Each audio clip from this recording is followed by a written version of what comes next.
How's that VA backlog coming? Hey, I am Chuck the Bureaucrat, and today is the day, about once every 3 months, when we pop on over to the Veterans Benefit Administration to see how the VA is making out on getting control of the claims backlog.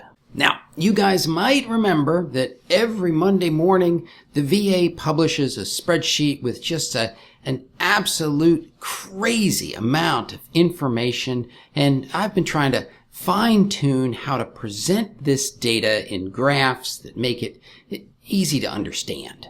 I mean, the VA provides their own graphs, but they tend to present the organization in the best light possible. And I gotta be honest, over the past couple of months, it does not look like there has been a heck of a lot of progress, except for one subcomponent in the data that might be meaningful for transitioning service members.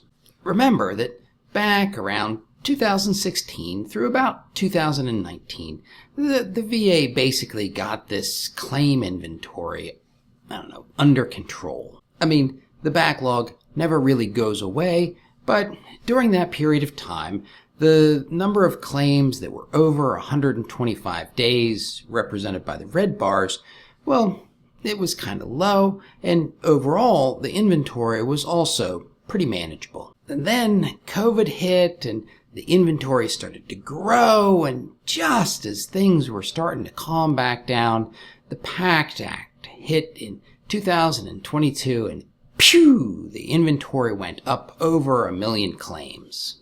For most of 2024, the inventory has been coming down, but in the months leading up to October, well, progress seems to have stalled. The good news for transitioning service members is that the length of the processing for these claims seems to have been coming down. Again, check out the red bars. That means that if you're doing a benefits delivered at discharge claim, well, you're less likely to be waiting longer than expected.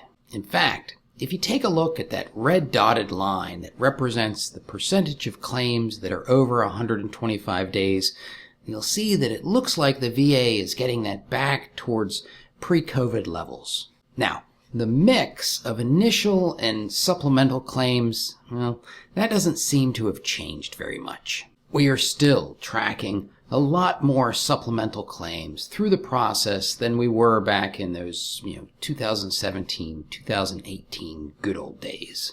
Of course, this is all due to the PACT Act, and it's somewhat to be expected, but I am curious of when these supplemental claims are going to start to taper off. Anyways, this third chart shows the complexity of initial claims, and I gotta be honest, this one kind of worries me. Solid blue bars represent claims with 7 or fewer issues, while the slashed blue bars represent claims that have 8 or more issues. And the thing that seems odd to me is how the complexity of initial claims, it grew during COVID, but then it continued to go up after the PACT Act.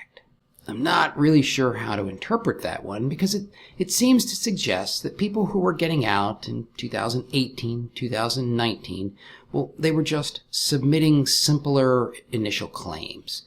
But once the PACT Act came along, those initial claims got bigger. Initially, I thought this was driven by older dudes who had just never bothered to submit a VA claim in the first place, but now I'm starting to think it might be driven by new transitioning service members and the types of claims that they submit. I don't know. What do you think? And while we're talking about what do you think, I want you to know that I'm planning on retuning these slides for fiscal year 2025. So while I'm thinking about it, if you have ideas about how we can make them better, I would love for you to leave me a comment.